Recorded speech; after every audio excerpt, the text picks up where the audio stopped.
Welcome, everyone.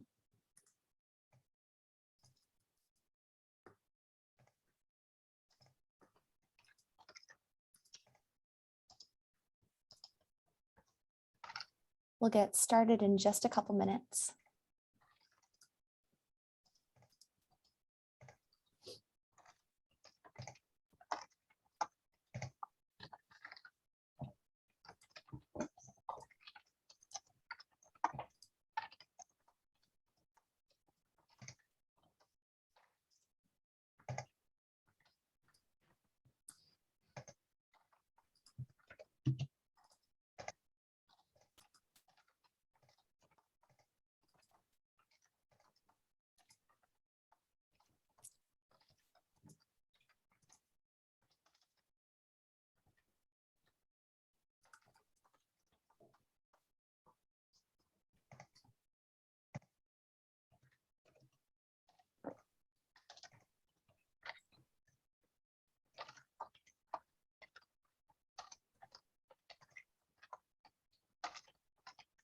All right, it is now the top of the hour, so I'm going to go ahead and get started.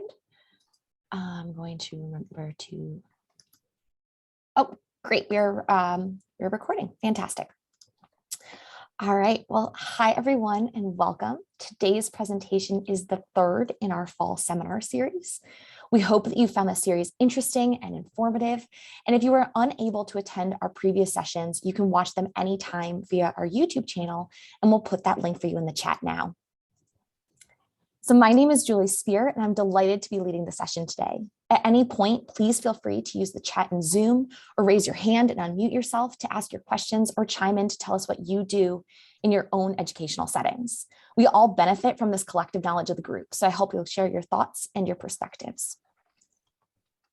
In today's talk, we'll discuss ways to innovate the learning environment using educational technologies to promote equity and inclusion, and we'll reflect on our current practices and opportunities moving forward. We've created a handout that has some discussion prompts and additional resources for you, and we'll be sharing that handout at the first reflection point in a few minutes. I recently saw this graphic, and I thought it fit really well with this seminar series discussing innovative education and educational technologies. The creators of this graphic compared diversity, the unique identities, perspectives, and backgrounds that we each carry, to hardware. Similarly, they compared inclusion to software. Inclusion describes the establishment of an environment that welcomes each person and creates opportunities for us all to realize our full potential. Both diversity and inclusion are needed to achieve the goal of belongingness, where each student, faculty member, and staff member feel comfortable being their authentic selves. Today, we'll highlight 3 areas where we can think about bringing together diversity and inclusion to create belongingness in our classrooms. In the first section, we'll talk about tools for promoting equity and inclusion and how students access and engage with instructional content. How do you present your instructional content? Do you use videos, in-person or recorded lectures, written materials, including textbooks and journal articles or discussions, or a combination of all of these? Oops. Please, I'm going to launch a Zoom poll, and I'd love to hear what you guys do currently. Oops, wrong one. Sorry about that. All right, here we go. Feel free to chime in and share what you currently do in your classroom.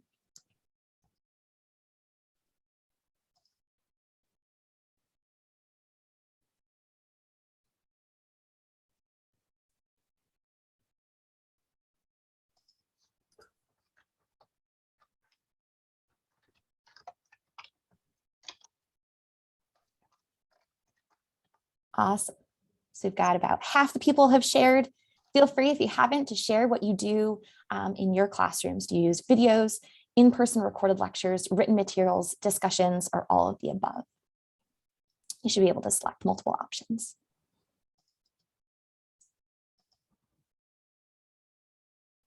All right, we'll give everyone about 10 more seconds.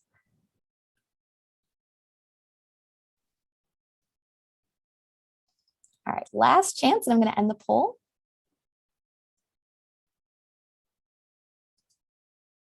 Great. So it looks like everyone, thank you for sharing. And it looks like we have really a great combination of all of these different approaches. So we have nearly 90% using some form of lecture, a majority using written materials, and then a combination of videos and discussions. Great. So let me just close that. Fantastic. So these modes are all great ways to disseminate information and engage our students, but they can also prevent challenges for equity and inclusion. Therefore, it's important to take time to be intentional with preparing our instructional content, which can help to promote equity and inclusion for all of our students. Let's first think about auditory content.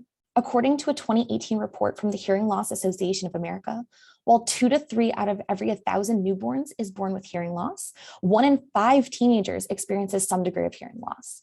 And as many people may be familiar with, the risk increases with age and exposure to loud sounds. In fact, 60% of veterans returning from Iraq and Afghanistan come home with hearing loss or ringing in their ears. However, fewer than 20% of people with hearing loss seek treatment. This means that if the content is only delivered through one form, many students may be missing significant amounts of the classroom experience, including conversations, discussions, and educational content. There are several ways we can help to support all the learners engaging with the learning experience. First, though, I want to acknowledge that what works for one student may not work for another. So it's always best to ask students what will help promote an optimal environment for their own learning. Check in with your students frequently and keep an open mind to suggestions. That said, when presenting auditory information, you might think about including a visual way for students to access that same material.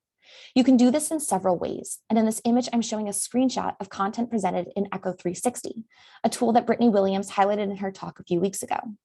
I know the text on this image is pretty small, but I want to point out that the viewer could engage with this content through the auditory information from the video, as well as by reading the text available through the closed captioning at the bottom of the screen and a full text transcript at the right of the screen. Let's talk about captions first. Out of curiosity, how many of you turn on closed captioning when you watch a TV show or a movie at home? If you do, can you give me a thumbs up if you have your video on, or you can use the reaction features in Zoom. Remember, the reaction options appear in the bottom toolbar of Zoom, and the icon looks like a smiley face with a plus sign. Awesome, so I'm seeing some thumbs up, I'm seeing some shaking heads. Great. So for those who may be less familiar, this feature appears as text generally at the bottom of the screen. Many video sources, including YouTube, have the option to toggle the closed captionings on or off.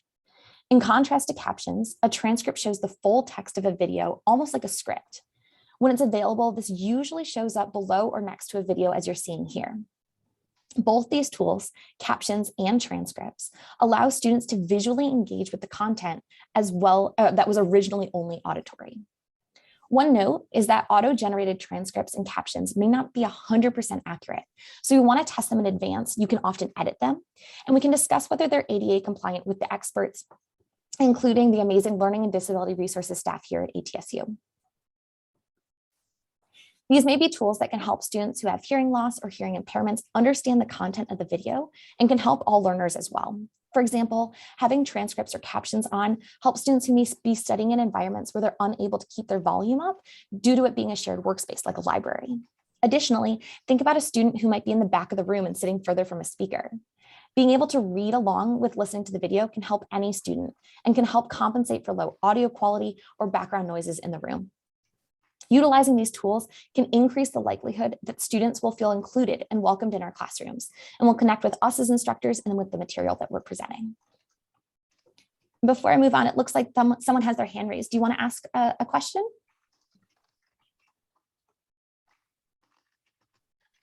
I wonder if that wasn't related to your question about captions. Those captions. Awesome. No worries. Well, if you do have a question, feel free to put it in the chat, or we'll come back in just a few minutes for more questions. Just like you can turn captions on for videos, you can also enable live auto captioning in Zoom. From the Zoom settings on your account online, you can enable this feature. And once you do, the button to toggle the captions on or off will appear at the bottom toolbar in your Zoom window. You and your Zoom room participants can each turn on the captions or transcript for your own viewing. And you can either enable or disable participants from saving the transcript based on your course context. What's great about this is that the text will be auto-generated and captures the dialogue spoken by any of the room's participants, not only the host. I've enabled this feature in today's meeting, so if you see the live transcript button at the bottom of your Zoom screen, feel free to try it out. Similarly, for asynchronous meetings or classes, you can record content in Zoom and include the transcripts and caption options for people viewing the recording. In this case, not only does the transcript option promote accessibility, but it helps all users and is a great tool for studying. Viewers can search the transcript for particular keywords, and then clicking on the line in the transcript, that will allow them to jump in the video to that moment where those words were said. These are some simple ways to make audio content more inclusive to all learners. To learn more about how to use captioning or transcripts in your classroom, you can check out the additional resources we have linked to the handout that we'll share soon. Additionally, if you have students who might benefit from viewing subtitles in a language other than English, there are options for that as well. Feel free to schedule a consultation with the TLC to discuss these options. Now I want to switch gears a little bit to think about how we portray visual content. Often, a lot of our educational content is visual and can often be color-coded as well. But while these color codings can be helpful, not everyone sees color the same way.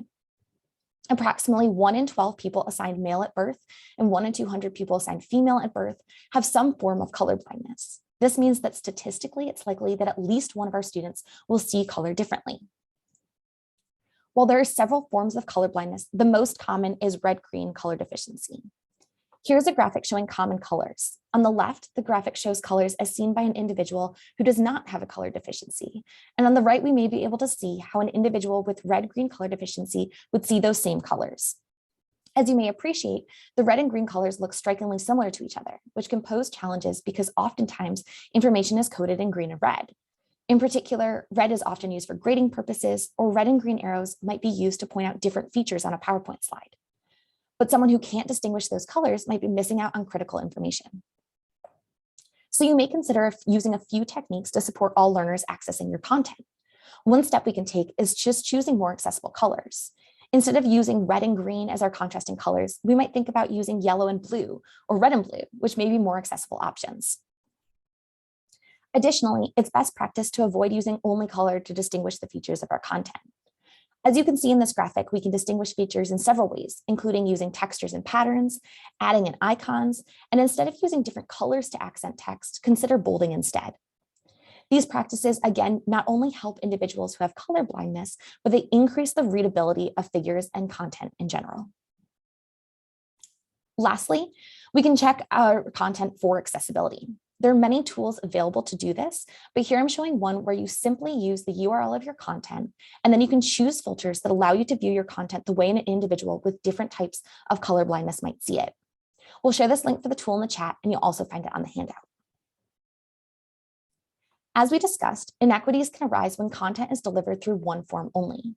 Utilizing technology, we can intentionally create opportunities for our students to engage with the materials through multiple formats. The goal here is to both promote equity and inclusion while increasing clarity and comprehension for all.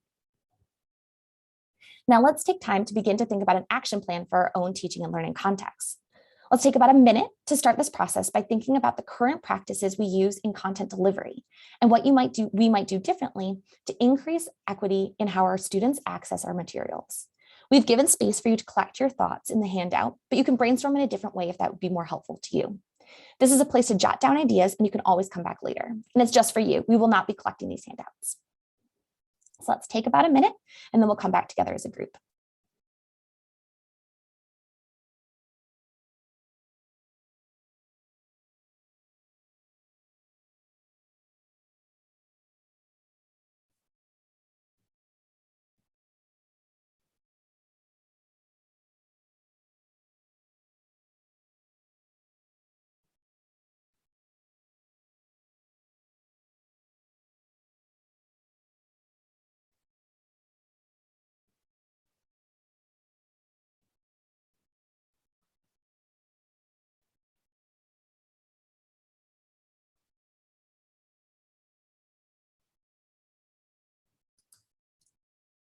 All right, so let's come back together, finish up jotting some ideas down.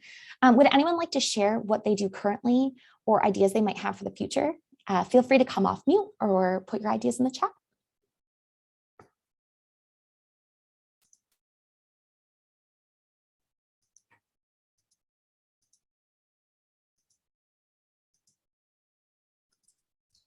And I'll start Oh. by just saying I found it interesting about the statistic about color blindness and the color usage, right? We, as an instructor, as educators, sometimes we always think red, gets their attention and is a great way to give feedback, corrective feedback, especially if they've done something wrong. But I can never reconcile the number that I've heard almost my whole life about the number of people who are impacted by color blindness. And so by doing that, now I'm putting it in their hands, the students' hands, to potentially have to compensate for my decision to use red. And depending on the format, they might not even see it. They might not even see my comment without assistance. So I think that being able to look at my instructional materials from PDFs to websites, especially websites, that's an awesome resource that I will use from now on to just look at it from a different perspective. I'm really glad you shared that. Thank you. And thanks for sharing your thoughts. Yeah, the link that we shared for that tool to check the content, like I said, it's just one of many out there. So there are actually even Chrome plugins you can download and install, which make it even easier for you to just be more cognizant of how those color choices might look differently to some folks in your class. So thank you so much for sharing. Yeah, I see something in the chat. Use red or orange with blue arrows instead of red and green arrows on PowerPoints. Yeah, that's a great suggestion. So there's some resources in that handout that link to really full palettes of colors, including multiple shades and all sorts of contrasting colors that would be more accessible options. So fantastic. Thank you so much for sharing your thoughts.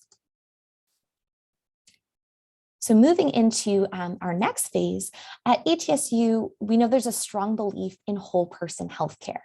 Similarly, I want to propose the idea of whole person education.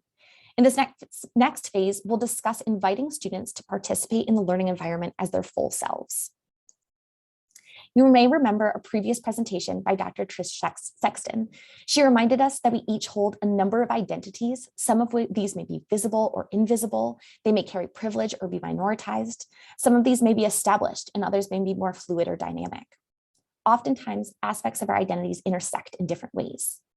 And we often talk about aspects of identity such as gender or race and physical ability, but in fact, identity extends beyond these to include many factors, including socioeconomic status, spirituality, family status, citizenship, our work experiences, and our life experiences.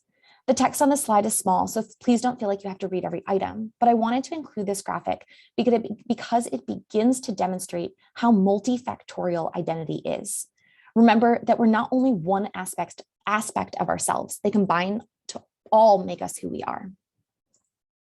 And since we're made up of all of these aspects of our own identity, we can't assume that our students come to class as empty slates. As educators, it's important that we celebrate and respect the diversity of our students and those of ourselves, and intentionally create inclusive environments and design opportunities to leverage our students' funds of knowledge to enhance and deepen the learning experience. Today, I'm going to highlight two tools for promoting discussion and collaboration, Flipgrid and Padlet. These tools can be used to create spaces where students can share their ideas and insights based on their personal experiences and allow students the opportunity to share their voices and to express themselves. Has anyone heard of Flipgrid or Padlet? If you have, can you react with a thumbs up in Zoom? Seeing a couple thumbs up, awesome. Dr. Bacon, how do you use Flipgrid or Padlet or both? So I've used both. I really like Flipgrid because you can have students interact for a short period of time, 60 seconds, and then you can merge all of the videos together. So for a large group of students, instead of having them click on, X number of individual videos, they can just click on it once and see everyone incorporated into one video.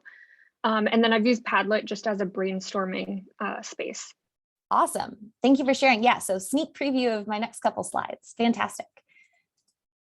So I want to talk about Flipgrid first. At its core, Flipgrid is an interactive platform for video discussions. Instructors can pose questions or topics for students to consider. Then using a mobile device or camera with a microphone, students can engage in a dialogue by posting their own videos in response to the prompt. Or you can use this by replying to a post from a peer. This tool can be used to create an engaging dialogue with students who are meeting in person and those who may be joining the classroom community from different cities, states, and zip codes. Students can record or re-record, time zones, not zip codes. Students can record or re-record as many times as they'd like, which may help create an environment where more students feel comfortable sharing their voices. Additionally, students can customize the video appearances or choose to use their microphone only. So this tool can be used to bring all students' thoughts and ideas to the table and welcomes diversity of background, thoughts, and training. This tool is free to instructors and students and is easy to use. And as a plus, Flipgrid can be integrated right into your class's Canvas page, making it easily available to your students. You might consider this tool for when you introduce yourself to your class and when you ask your students to introduce themselves to you and their peers before the class begins. Or like we heard from Dr. Bacon, it's a great tool to use throughout class as well. Students can brainstorm together, hear diverse perspectives, and work together remotely via Flipgrid. Think about how you might be able to integrate Flipgrid into your own teaching. Could students present case reports, morning huddles, discuss challenges and rewarding moments from clinical rotations? There are so many ways to creatively incorporate this tool into medical education. And in your teaching, you may have previously invited students to write ideas on a whiteboard or work in groups to create ideas on poster paper. Padlet is a tool that offers a way to promote similar engagement using online pages rather than a physical whiteboard. Here I'm showing you screenshots of two different Padlet boards. And again, I know the text is small, but I really just want you to see how Padlet could look by highlighting a few ways you might use this tool in your teaching. Padlet allows users to create virtual posts, comment on or react to these, share links, images, and videos to form connections between ideas. Students can also up or downvote posts, which can help you see where students might have common questions. I also want to note that Padlet both supports anonymous posting and allows instructors to require a login to participate. So there's a lot of flexibility in how students can engage with this platform. And as you can imagine, this tool has applications for both asynchronous and synchronous learning for a variety of uses, such as brainstorming ideas, conducting collaborative note-taking, polling your students or asking for feedback, creating individual or group concept maps, conducting exit activities or other comprehension checks, and can be used for virtual or in-person Q&A and office hours. Like Flipgrid, Padlet is another great tool for promoting dialogue and collaboration among students and creating opportunities for students to draw from their personal experiences and skills, especially because many students may feel more empowered to write their thoughts rather than raise their hand and speak them out loud. So this is a great way of enabling all students to contribute and collaborate together. These two tools are amongst many that can help students fully engage anywhere, anytime, and to share their thoughts, ideas, and perspectives, informed by their unique experiences and their full identities. However, underlying this is a need for good, thought-provoking questions and the cultivation of an environment in your classroom where you've welcomed your students to participate as their full selves and have established norms or ground rules for respectful dialogue and discussion. Let's again take time to continue to think about our action plan for our own teaching and learning contexts. Like before, take a minute or so to reflect on what you currently do in your classroom to support whole person education and what you might do moving forward to cultivate inclusivity and leverage your students' funds of knowledge. And again, we'll put the link to that handout in the chat where you can begin to brainstorm.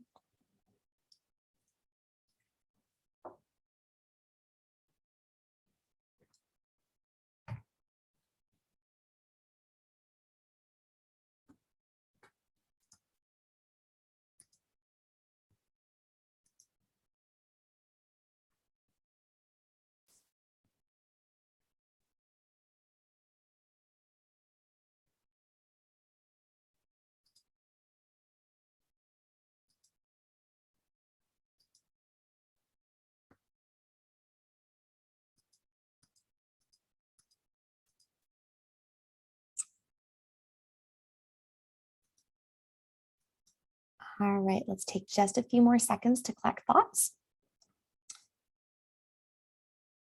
And I'm wondering, Dr. Wasden, do you want to share something that you were thinking of in this section? we're in person or hoping to be in person. So I was thinking more through the issues with the color, and I really appreciate that. I had not even thought of that before. So I want to go through my slides and review those. And but as far as the video, I really don't know how to incorporate that into our in-person lectures, but I'd be up for some ideas. Yeah, it's a great question. And actually, happy to talk about that individually. But one great thing that you could do is enable your subtitles for slides that you're presenting. So that allows people, who may particularly appreciate being able to read along with hearing what you're saying. That might help people engage as well. Thanks for sharing. And Dr. Omar, I see that you put a PDF in the chat. Do you want to share a little bit about that?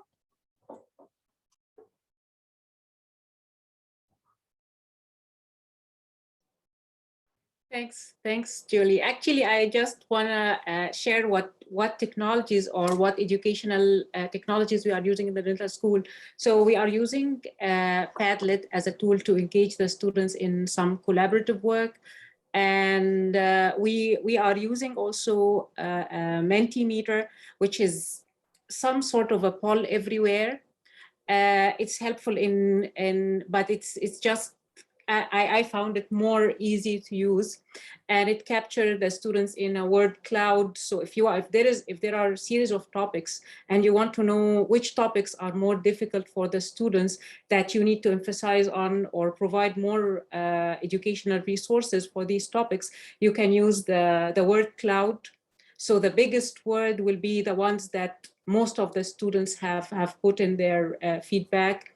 It also creates charts and a lot of additional information. Another tool we are using, which is Articulate 360, but this requires a subscription. It creates interactive courses.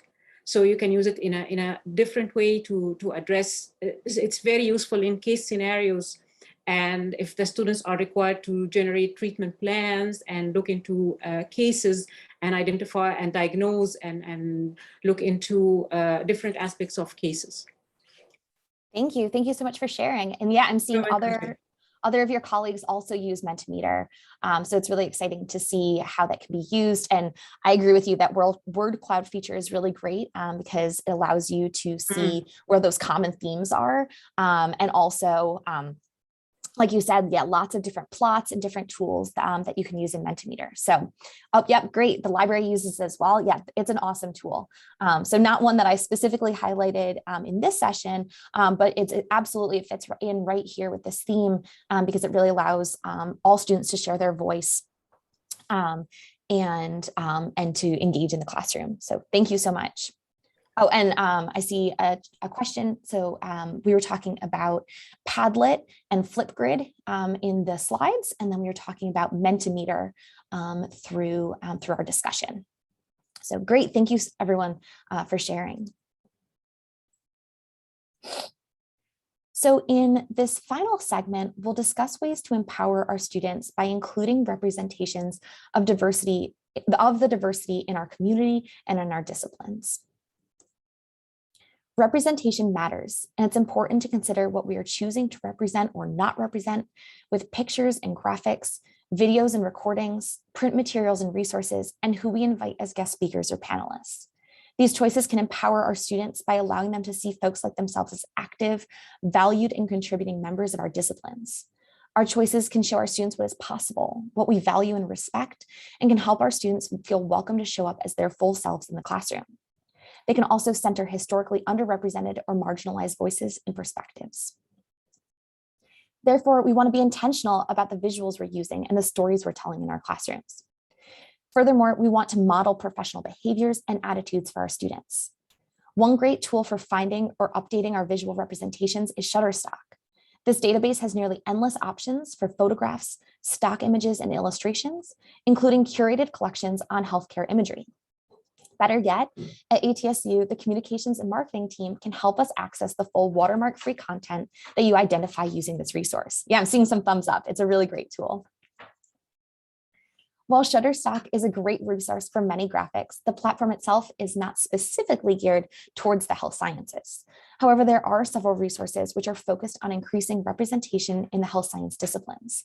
Today, I'm going to specifically discuss Mind the Gap and Visual DX. Mind the Gap was a project started by Malone McQuende. As a Black medical student, Malone was acutely aware that he was being taught about clinical symptoms largely from Caucasian patients, and he wondered how well he and his peers would be prepared to treat all patients. So he worked with faculty to develop a platform to showcase clinical signs and symptoms on Black and brown skin. His team created a free handbook that you and your students can use, and the Black and brown skin team are working to continually increase diversity in the medical imagery. And we have linked to this resource in the handout, but we'll also put it in the chat now. They're actually working to crowdsource images and continually expand these offerings. Has anyone heard of Visual DX? If you have, can you react to the thumbs up in Zoom? Yeah, awesome. So I'm seeing some thumbs up. I'm seeing some nodding of heads. Fantastic. So this is a tool that's available through ATSU via the library, and we'll put the link for it in the chat now. It's a website and an app that supports problem-oriented support for differential diagnoses, testing, and therapeutic decisions. This platform has thousands of images used to support the medical decision-making. And in fact, Visual DX is invested in including medical imagery that shows symptoms as they appear on a range of skin tones. I do want to note that this tool does not highlight diversity in all its forms, including gender and sexual orientation. So we're putting another link in the chat for clinical case studies that include patient scenarios that represent a range of intersecting identities. But remember, it's important to be careful when using and creating case studies to highlight diverse lived experiences, but not in a way that it's based in or propagates harmful stereotypes. It's also been well documented that women authors and scholars are cited less frequently than their male peers. Similarly, scholars of color are cited less frequently than their white colleagues. So we also have opportunities to be intentional about the representation when it comes to the written resources we provide to our students. There are now tools available, like the one you're seeing here, that allow you to check the gender balance in lists of texts. For example, you can insert the citation of journal articles you're asking your students to read and use this tool to get a barometer and a sense of who you're putting in front of your students. And that allows you to question whether that is truly representative of the diversity in your field. As we've discussed, the instructional content in our classes can empower our students, create an inclusive environment, and prepare students to engage with and effectively treat all patients. So let's conclude again by taking a minute to think about our action plan for our own teaching and learning contexts. Currently, what voices, graphics, or images do you use in your instruction? And what steps can you take to continually improve representation and inclusion in your teaching? So take about a minute and then we'll come back together as a group.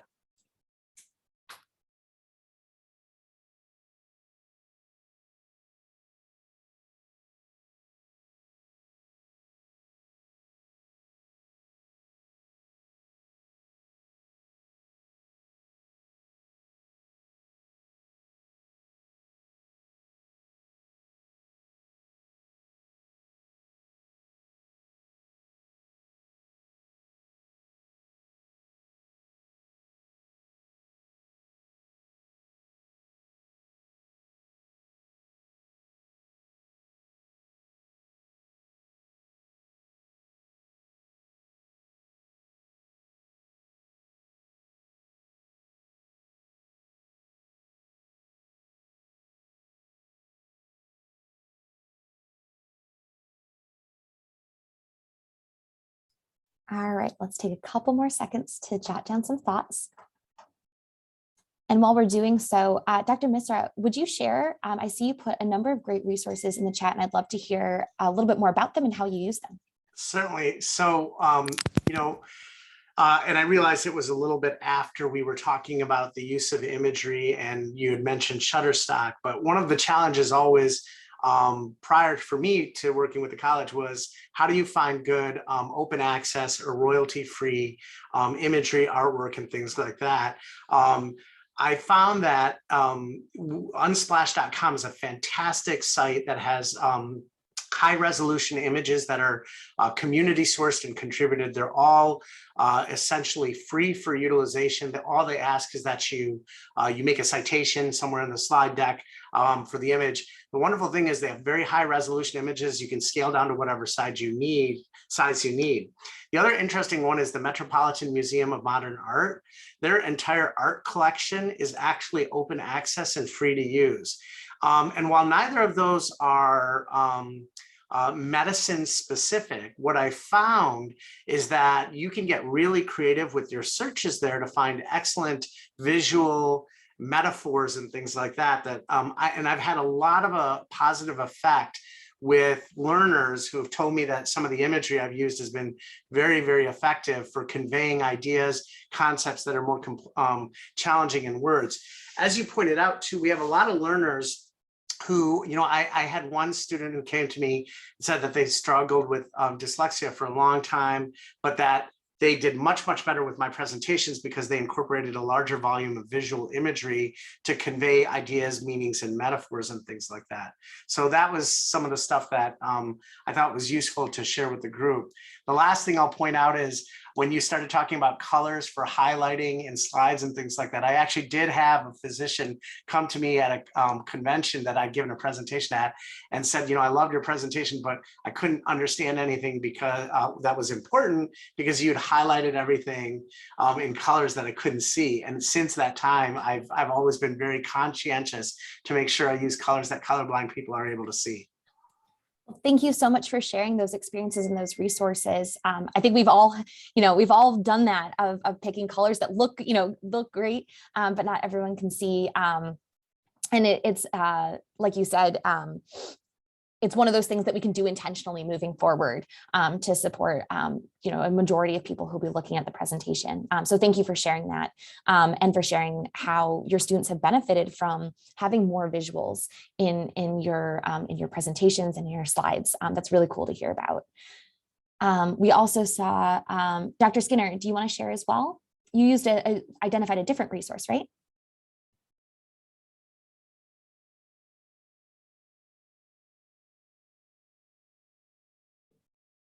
Looks like Dr. Skinner shared about Pexels, which also has a number of diverse images. So thank you for putting that in the chat. I'm very excited to go learn more about all of these resources. And I did not know that about the Met Museum. So that is very cool to know. So thank you so much. So I want to now bring back one of my first slides. Today, we've discussed how as educators, we have an opportunity to intentionally create inclusive and equitable learning opportunities that leverage the diversity of our students and the diverse identities that we as educators hold.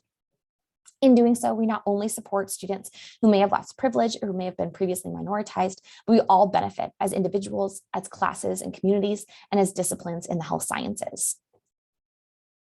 I hope that we can leave today's session with 3 takeaways. First, our choices can create a welcoming environment that empower our learners. We can also create opportunities that set all of our learners up for success. And we can invite our students to draw from their backgrounds, and this can help deepen learning experience for the whole classroom. So we will stay on and happy to engage with the conversation and learn more about what everyone does. Oh, no problem, Dr. Skinner. Actually, this is a great point. So I see that you said your computer froze, but I'm wondering if you could share a little bit more about Pexel that you put in the chat. Oh, sure. It's just another site because I think it's great to hear about Shutterstock, but there might not be I might be preparing something in a more timely fashion than ability to get those images. And so Pexels does have royalty-free use of images, and they do have a lot of diversity in their images, both in terms of nationalities or race, gender, as well as sexual orientation, et cetera, et cetera. So it's a good resource. Great. Thank you so much. I have another question or comment. Mm-hmm. If that's okay. It looks like my computer's acting weird again, but what are your thoughts on making recorded lectures available? I hear that some students find that beneficial, and it's not necessarily everybody's practice, but it seems like an access thing to me. Yeah, it's a really great question. I know that a lot of people have differing perspectives on it, especially given the intellectual property and making, the content available to our students, but not wanting that dispersed widely. So I know that there are some concerns about that. I think that as I've talked about, it can really help students to be able to go back and review. It can help a lot of students to have PowerPoints available in advance for students who may want to read through it to kind of have a starting off point, right, to join in the conversation. So there's lots of ways that it can be helpful to students to have those materials both before the class and after. So I think, to me, a really great thing to think about is setting up expectations with your students. This is how I expect you to use it. I want you to if you're not enrolled in the class, this is not a material that should be shared, or maybe it is a material that you're happy to share.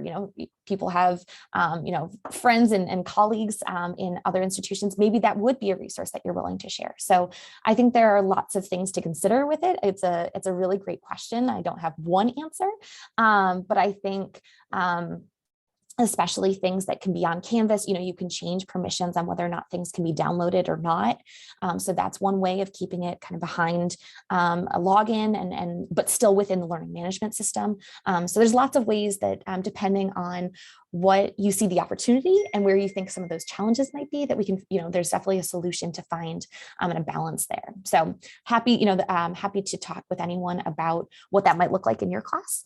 And I see a hand raised, so feel free to chime in here.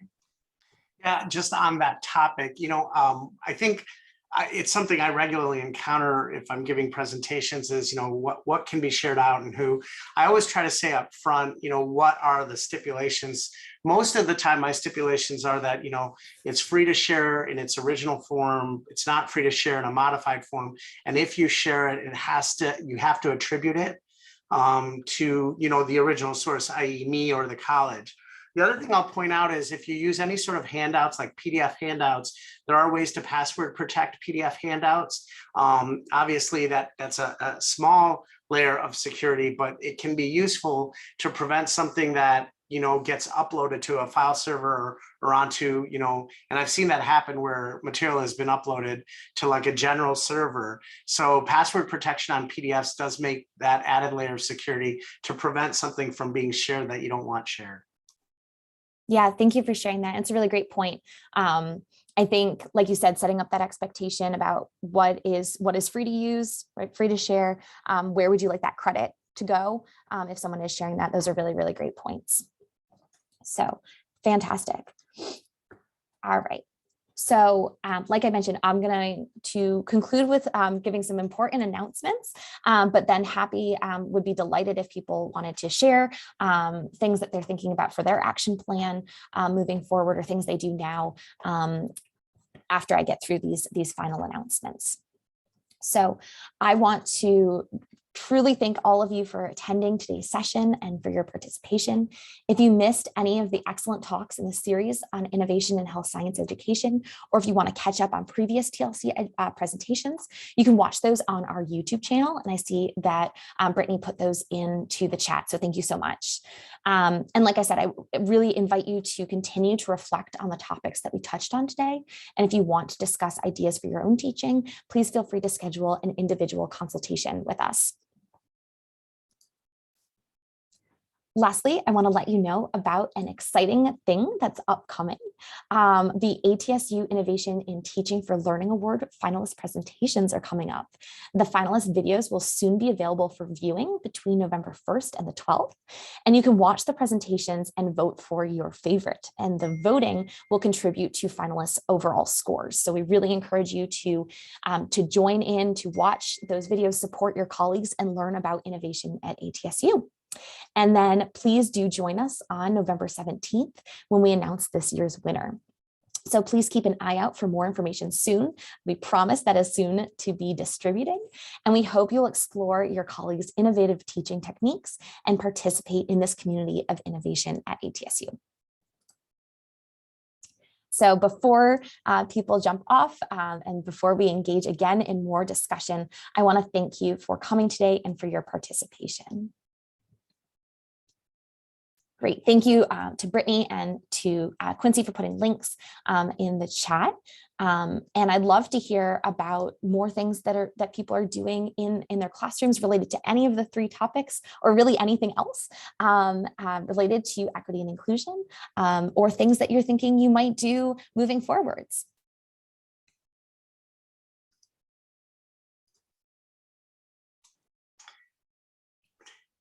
Yeah, of course, please. One of the things that I found very, very helpful for myself was to better educate myself a little bit on the concept of microaggressions, which is something probably many of you have heard about, maybe even have studied. I found that once I better understood what microaggressions were, it was easier for me to identify them and avoid them in presentations. And as we talked about, like when we use particular stereotypes or particular, stereotypical imagery, whether we realize it or not, we're really contributing to that concept of microaggression and moving ourselves away from that concept of equity and inclusion. So I think it's fantastic to learn a little bit about microaggressions and better understand how those work. The other thing I will say that has been really helpful for me anecdotally is I think it's really wonderful when you've put together a presentation, have somebody else look at the presentation for you. I mean, that's just generally a good educational concept to begin with. But if you tell them specifically, that you want them to look at it, from the standpoint of like equity inclusion, and if they've been similarly trained as they have today by our fantastic series, it helps you to sometimes get another viewpoint and maybe see something that you missed before. I can tell you, with the number of the state organizations that I work with, where we're putting on local and national and state level conferences, many of those organizations now have a committee, usually it's the conference committee, that actually reviews presentations specifically for elements related to this that may be potentially seen as not equitable, not diverse, or not promoting those things, or moving us away from them, I should say.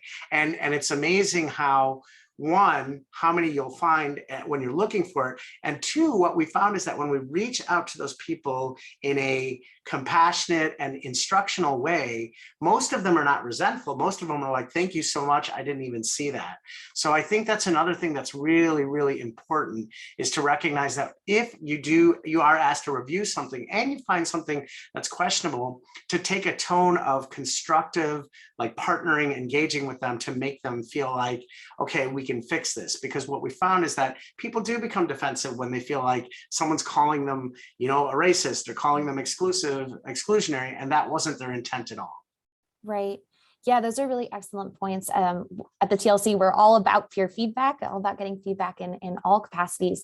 So that's a really fantastic point. And I think it's such an important thing to be proactive, right? Like you were saying, to have someone else look at it in advance.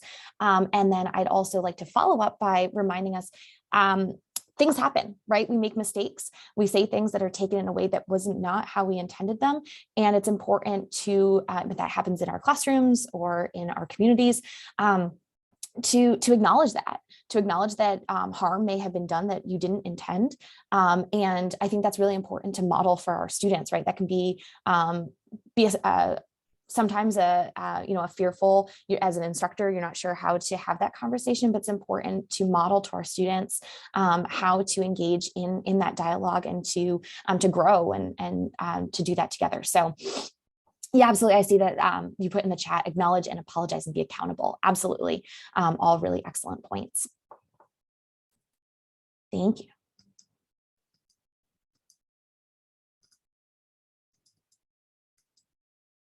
So I see Dr. Bree Finkley-Strickland. Any thoughts on today's session? We haven't caught up in a while. I'd love to hear your thoughts. I absolutely loved it. I just finished a conference last week from the PAEA forum, education forum, and there was quite a bit on, justice, equity, inclusion, diversity, and there was quite a bit in education, and this just really impacted and just reinforced the importance. And I like what Quincy said, it's not just about connecting with one student, but it's about making that formative change in education that we need to make, that makes it inclusive for all students, and that they all feel like they have a place at the table.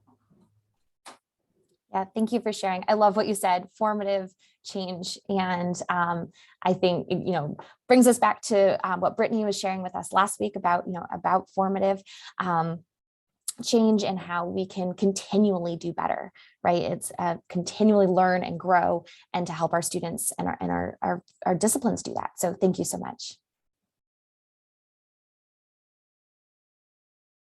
I see a note in the chat about the live transcript. Yes, I love it. I think it is really helpful. I turn captions on when I watch pretty much anything. And so I think it's so great to have it in the synchronous settings as well. I'm a note taker. And so often I'm looking down and I miss a detail, right? And I can go back and I can look at that caption or the transcript. And I don't know, has anyone used the transcript feature to be able to search through a video? Yes, I see hands raised. I think it is incredible. I mean, how much time have we all, I'm sure, cumulatively spent going back and trying to find something in a video, right? Oh my goodness, so much time to do that and to find those things and to be able to go and identify those keywords. Oh, I missed this formula or I missed this definition, and go straight there. It's such a great study tool. Julie, to your point about captions, I would 100% agree. And some of the pushback I've heard about transcripts is, oh, if the transcript doesn't pick up my accent, or if they miss a word. True, but at the same time, it doesn't have to be perfect. If I'm following along with the transcript, and I've heard students say the same thing, as long as the context is there, sometimes that's enough just to keep them on track. So I wouldn't stress about changing every single little word unless maybe it's a super specific word that you need them to know. I would just say, let it flow, and the context alone might be enough. Yeah, and a lot of the tools to edit those for recordings are really pretty simple. So you can go in and just update, like you said, if maybe it was a really important term, right, or something that it didn't do a great job of capturing. Those are pretty easy to edit, and then your students have that transcript to use in their studying. Awesome, and yeah, thank you so much for sharing that link in the chat for the tools for Zoom. That's fantastic. Thank you.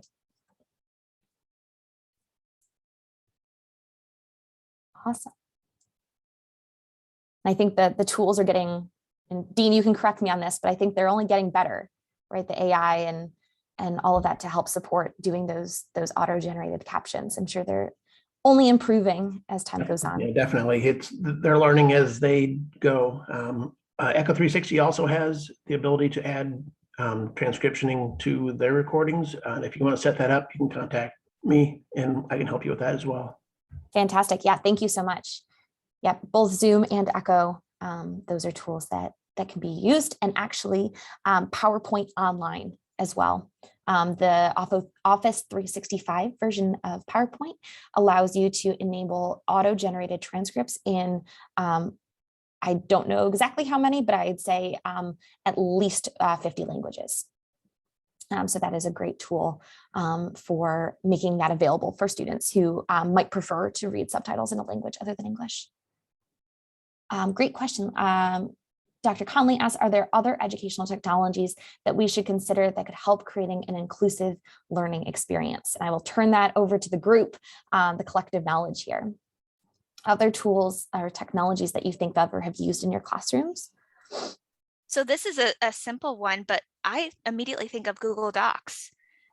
If my students are collaboratively taking notes and one student maybe didn't hear something, or if the transcript didn't catch it and another student caught it, I could see that being something that could support their learning. Yeah, absolutely. Like, I think instead of feeling competition, right, between who took the best notes, we can all be better, right? We can all learn from everyone else's notes. And yeah, I see a comment in the chat about dial-up. But yes, we can share those. We can do collaborative note taking. It's a big approach in a lot of educational contexts to do those collaborative notes and to learn from each other and each other's perspectives, and use that as a study tool. So Google Docs, absolutely. Yes, like you said, big fan, building community. Fantastic. Great. Are there other tools that people are thinking of? Feel free to put them in the chat.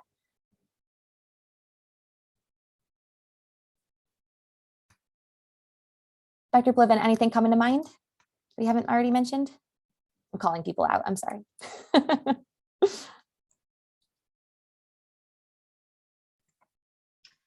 No, I'm learning a lot, so thank you.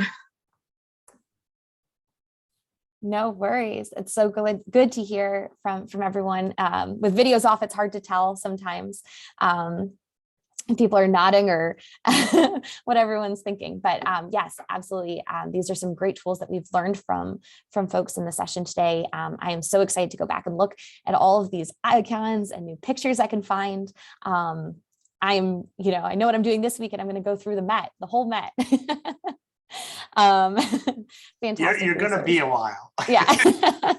There's something like 1.2 million images, but their search engine is fantastic. And again, I think recognizing that, it really helps you to flex yourself creatively speaking, which I think is another thing that often basic science and even clinical faculty get tagged, by learners about is like, this is very dry. And I think when you can engage them in a creative fashion, I'll put a plug in for something that I use has been I'm a big presentation nerd. And one of my favorite authors is Gar Reynolds, Garr, last name is Reynolds. And he has 3 books. The first one is called Presentation Zen. And the second one is called Zen Design. And the third one is called The Naked Presenter.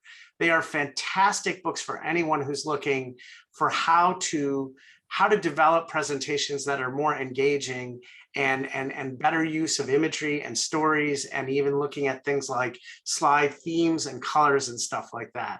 And so while that is somewhat tangential to our discussion today, I think overall, all of that really, really matters when we're talking about this particular topic and the larger topic of how do we effectively communicate knowledge with one another. That is a fantastic resource. And they all sound like fantastic reads. Yeah, I mean, I think if we're thinking about from an equity and inclusion perspective, think about a slide that has, size 8 font to get all the bullets to fit. That's not a way that a lot of students and a lot of audience members are going to be able to really hone in on what are the important things to take away from that slide. So absolutely, those better presentations, better visuals, and like you said, creativity, it's so important. Absolutely. Well, thank you so much. No worries. I see some people have to drop off, but I really appreciate you being here today and sharing your thoughts and perspectives. So thank you so much.